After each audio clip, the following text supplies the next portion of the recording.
CBS4 News This Morning. Good morning. It is 5 o'clock on this Friday, September 13th. I'm Lauren Pastrana. And I'm Maribel Rodriguez. Thank you so much for joining us. We begin tracking the tropics this morning. A big reminder, hurricane season is close to being over. The disturbance we've been watching all week continuing to develop this morning. Let's get right to meteorologist Jennifer Correa. Jennifer, I just heard that little alarm sound in weather control. Is there any new information on this system? There's a bit of new information, but the status of the disturbance is that it's still a disturbance, but it has a very high chance of developing into a depression the next day or so, maybe as early as by later on this evening. But here's a look at that infrared satellite imagery. Notice convection, those clouds bubbling up on the east side of the storm. That's very important because the way it's going to impact us, it depends on where, of course, the heaviest rain is located. This is a look at that 5 a.m. advisory. So it is still a tropical disturbance with maximum sustained winds at 30 miles per hour, moving into the northwestern Bahamas throughout today and tomorrow. It's a slow mover so far, but eventually it's going to pick up some speed as it gets closer to the coast, near the Space Coast here in Florida, and it starts to move more of a northerly turn just along the coast. But of course, areas that are underneath the cone still have to keep a watchful eye because there's a potential that this disturbance could become Tropical Storm Humberto. And of course, that will be a huge impact if it does develop that strong. Winds will be stronger. So tropical storm force wind speed probabilities, the chance for us to get tropical storm force winds is low, around 23% for Fort Lauderdale and Miami. So I expect the gusty winds for us to be to top 30 miles per hour, mainly offshore. Here's a look at those watches and warnings. Do know it's not a tropical storm, but in order to issue these warnings, it has to be a potential tropical cyclone. And so the yellow tropical storm warnings in the northwest Bahamas, now tropical storm watch from Jupiter up through the Space Coast. Here at home, we're waking up to a few of these passing showers, so don't leave the ring here at home. I'll have more on our forecast and a look at the weekend, but first, let's take a look at traffic. Good morning, Chris. Good morning, Jennifer, and good morning, South Florida. Another look now into Broward County, I-95 at Cypress Creek Road. All is moving well here, but to the south at Commercial Boulevard, there is a multi-vehicle crash in these southbound lanes that's blocking 3 of our right lanes. We are seeing stop and go past in the incident, but no major delays are forming right now. In Miami-Dade, we take a look at the Dolphin and Palmetto interchange. East and westbound traffic is moving up to speed on the 836 between the Turnpike Extension and I-95. Miami-Dade is crash-free. That's a look at traffic. Ladies, back to you.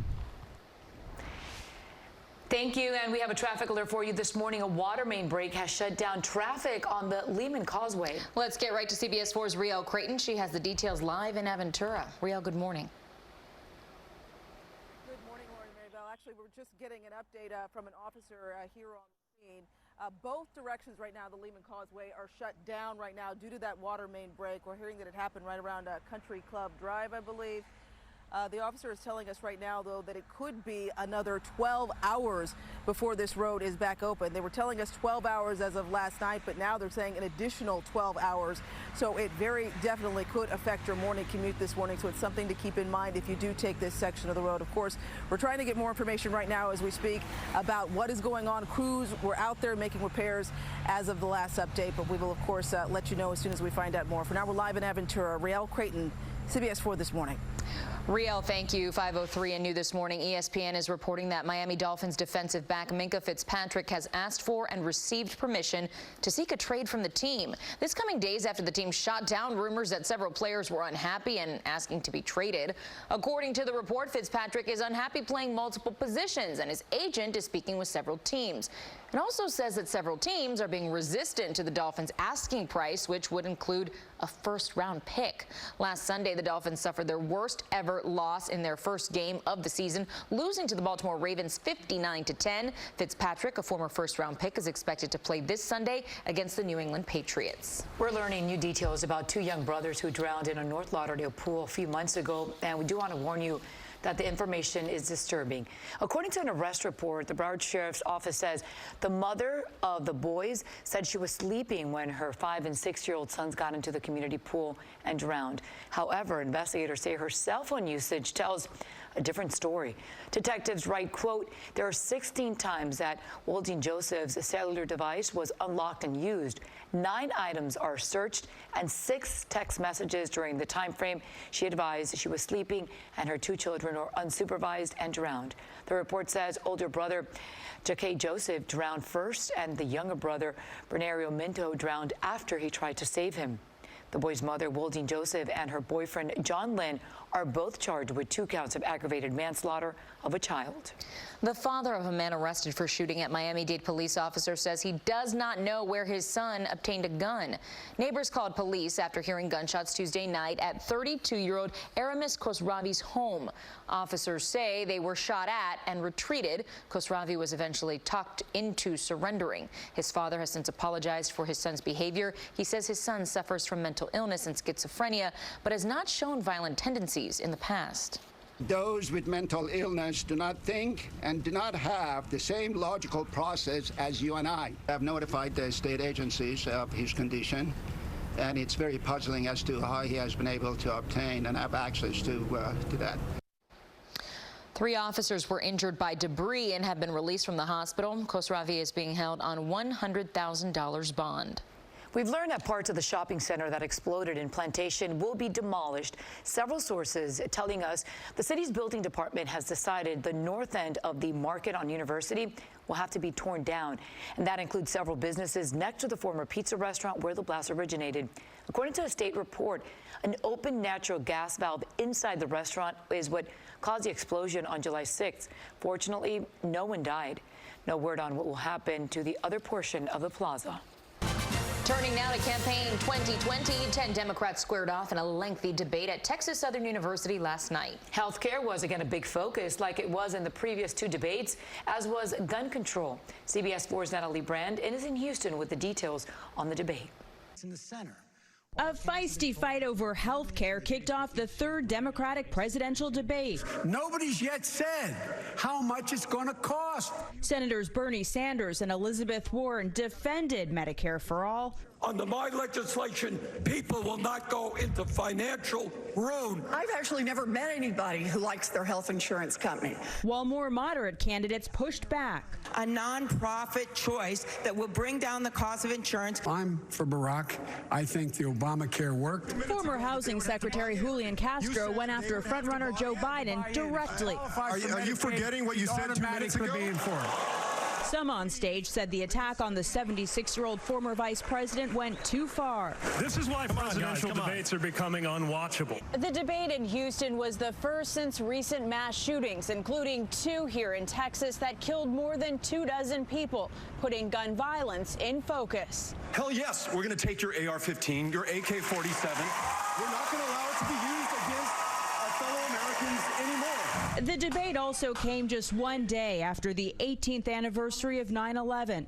South Bend Mayor and veteran Pete Buttigieg called for a stop to endless wars. When I am president, an authorization for the use of military force will have a built-in 3-year sunset. The 5 candidates who were asked all promised to bring American troops home from Iraq and Afghanistan. Natalie Brand, CBS News, Houston. And the next debate will be October 15th in Ohio. It's likely to be another 2-night affair because 11 candidates have already qualified for that debate. There's some encouraging news out of the Bahamas. The number of those missing has dropped from 2,500 to roughly 1,300. The revision came after officials say they cross-referenced databases. The Bahamian Prime Minister, Hubert Minnis, says they've now shifted to operations of recovery, stabilization, and restoration. He also announced a future National Day of Mourning will be held to pay tribute to the victims of Hurricane Dorian. Meantime, Minnis says crews are aggressively working to set up secure temporary housing and shelters in the disaster zone. Norwegian oil company Equinor is working to clean up an oil spill after Hurricane Dorian ripped through its facility in Grand Bahama. The company says aerial surveillance revealed a potential product in open waters northeast of the terminal close to Little Abaco Island. The source of the product is unknown, but it may have also impacted a section of the coastline. Florida Congresswoman Frederica Wilson has introduced a bill to grant temporary protected status to Bahamians affected by Hurricane Dorian for 18 months. Representative Wilson says, quote, the humane step of granting TPS to Bahamian nationals would enable them to work and contribute to their homeland's recovery and to our economy as well. This, of course, comes 2 days after the Trump administration said it would not offer TPS. 5:10 now and still ahead on CBS4 this Friday morning. A high school student in serious trouble. He's suspended this morning after making a music video that's prompting a school threat investigation. The details ahead at 5:30. But first, two of the most wanted fugitives in the country are waking up back in jail this morning. How they were caught. And you can call them the baby's lucky numbers. This little girl's special tied to her birthday and why her family calls her a sign of hope.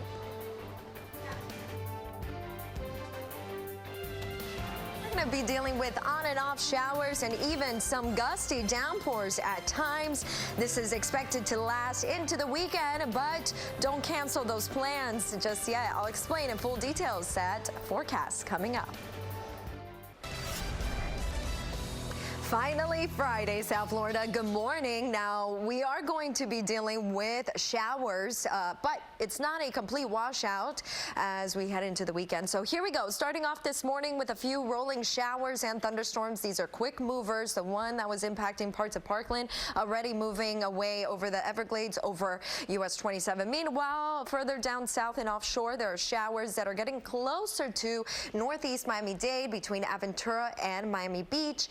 And then thunderstorms still staying away from the Keys, but moving over the Florida Straits, and some of these could produce water spouts. So boaters, keep that in mind. Those boating conditions today, not so nice because of the strong winds offshore. There is a small craft advisory in effect. Those wind speeds topping 15 miles per hour out of the northeast right now in Pompano Beach. And look at that temperature at 83 in Pompano Beach, 81 down through Miami as well as the Keys, and then inland temperatures right at 79. Highs today only 88, of course, with the cloud cover, the breeze, and a few areas of rainfall. It's going to keep the temperatures from warming up into the low 90s. Now, the winds will start to turn more out of the east later on today. Offshore, still out of the northeast, though. Up to 20 miles per hour on land, gusts up to 30 miles per hour. But for the most part, I think they're going to be between 20 to 25 miles per hour as far as those wind gusts. So the reason why we're dealing with these conditions, not only today, but through the weekend, is because of potential tropical cyclone number 9. Latest advisory at 5 a.m. still has it with winds maximum sustained at 30 miles per hour. Still moving rather slowly, but if you can remember earlier, it was moving at 3 miles per hour. Now it's moving at 6, so it has picked up a little bit of speed. Nonetheless, it's going to bring rain and gusty winds, especially for the northwestern Bahamas. There is a good chance that this will become a tropical depression and then possibly tropical storm Umberto. It is expected to get closer to the Florida coast, especially by late Saturday into Sunday morning, then pick up speed and turn slowly towards the northeast direction away from the southeast coast. Let's talk about the rainfall potential for us in South Florida. Not that much, maybe half an inch to an inch. Most of the rain is on the east side of the storm, so that means it's going to be to the north of us. Maybe Daytona Beach could pick up between 2 to 3 inches, including the northwestern Bahamas. Here's a look at that infrared satellite imagery of potential tropical cyclone number 9, and then the 2 other areas far away from us over the Atlantic that do have that chance for formation. I mentioned the small craft advisory that's in effect. Those seas increasing 4 to 6 feet, and we'll continue with those conditions at least through early Sunday. But Sunday afternoon, I think we'll get some more sunshine, back to typical weather early next week. Let's talk about those roadways. Good morning, Chris. Good morning, Jennifer, and good morning, South Florida. We're in Broward County once again, and we see some more volume on the roads now. And for those southbound lanes on the left of your screen, they will find a crash approaching Commercial Boulevard. That's now down to 2 right lanes blocked on the scene. Emergency crews are getting a handle on the situation. We are seeing some minor stop and go on the approach, but still no major delays this morning. And in Pompano, also on the southbound side, construction is blocking 4 right lanes at Copans Road. That's a look at traffic. Ladies, back to you. Chris, thank you. Now to a CBS4 News health alert. The CDC now says fewer people have gotten sick from vaping. They have changed how they measure the count of breathing illnesses, now only counting cases that are mostly closely linked to electronic cigarette use.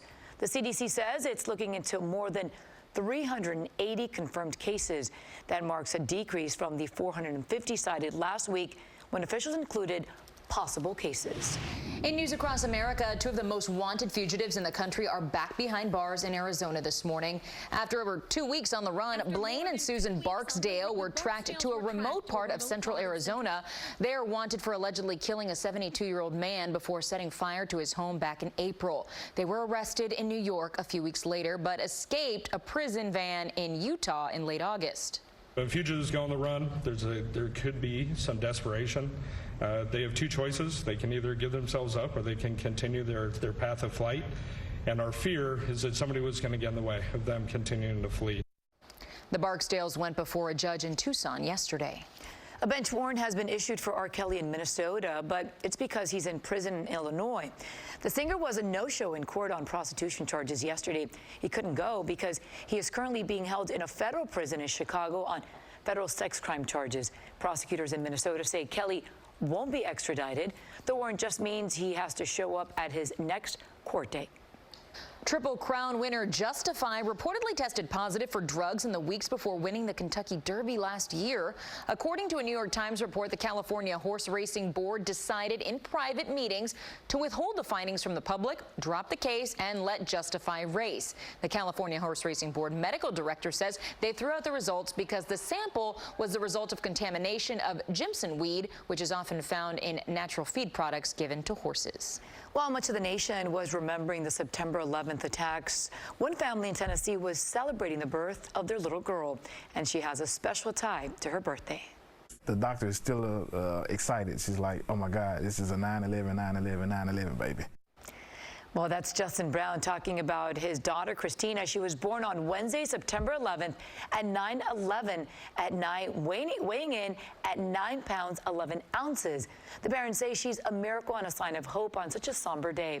This morning, both mom and baby are doing well. Christina should be home in a few days. Incredible. Yeah. All those 9/11s. The man believed to be the oldest American veteran of World War II is celebrating his 110th birthday, and he's doing it in a pretty unique way. Lawrence Brooks marked the big 110 at the National World War II Museum in New Orleans. He was part of the Army's 91st Engineer Battalion, a majority African-American unit stationed in New Guinea and the Philippines. Family, veterans, and current military service members were on hand to join in the festivities. Happy birthday to him. 5:20 right now, and still ahead on CBS4 this Friday morning. Winter is coming, but could another Game of Thrones prequel be coming too? A lot of excited fans, I'm sure. And well, we've all heard of BYOB, but this one isn't what you think. What Popeyes is asking its customers to bring is trending this morning, and it's next. Tune in every morning to Talkin' with Joe on CBS4, sponsored by your South Florida Chevy dealers, the most awarded car company 3 years in a row. BrandSmart USA, of course, your favorite brands at the lowest prices. Now, CBS4 weather. Not a complete washout, but yes, we'll be dealing with some brief downpours at times right now. A cluster of showers entering northeastern Miami-Dade, so Aventura down to Miami Beach are about to get some rain. It's pretty light. Heavier, though, over Hard Rock Stadium, and then Doral, Sweetwater also dealing with some showers rolling through the area. So keep that rain gear with you. Don't leave it behind.